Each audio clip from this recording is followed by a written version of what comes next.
তাহলে আমাদের বক্তব্য উপস্থাপন আমাদের শেষ। এখন আমরা পুরস্কার দিব। এখন আলামিন ভাই বলেন, শীতল কিন্তু স্টেপ বাই স্টেপ খুব সুন্দর করে আজকে উপস্থাপন করেছে। তার প্রতিদ্বন্দ্বী আমি ধরবো ইয়াসিন ভাই, কিন্তু ইয়াসিন ভাই বেঁধে গিয়েছিল। হ্যাঁ, হয়তো আগামীতে আরো ভালো পেবে।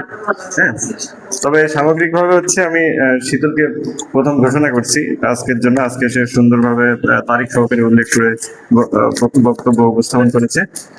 এখন তার পুরস্কার নেওয়ার জন্য আমন্ত্রণ জানাচ্ছি।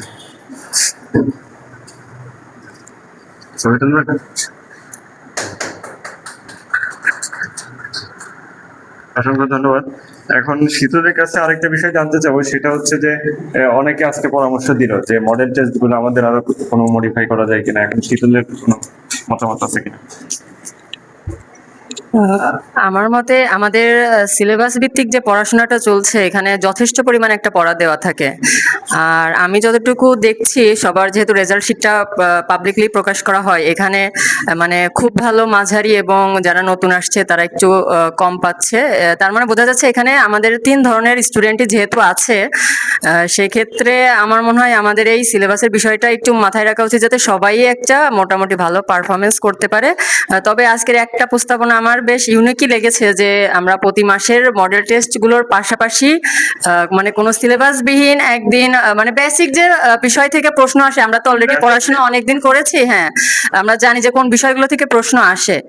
তো ভাইয়া চাইলে সেই বিষয় থেকে আমরা আমাদের কোনো সিলেবাস থাকবে না, একটা কোশ্চেন করলো, আমরা একটু র্যান্ডমলি একটা এক্সাম দিলাম, তাতে আসলে ভাইয়াও বুঝতে পারবে যে আসলে কোন স্টুডেন্টের বেসিকটা কেমন।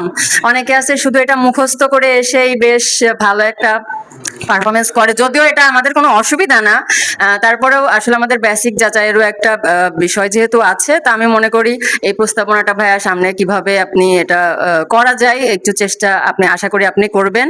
এবং তার পাশাপাশি আমি ভাইয়ার পোস্ট দেখেছিলাম যে হয়তো সামনের মাস থেকে ভাইয়া বেসিক ভিত্তিক পড়ানোরও একটা বিষয় শুরু করতে চাচ্ছে, কোর্স। তো আমি আশা করি আমরা যারা বেসিকে দুর্বল আছি তারা হয়তো এই পরীক্ষাগুলোর পাশাপাশি ওইটা কন্টিনিউ করলেও তারা আরো বেশি ইমপ্রুভ করতে পারবে।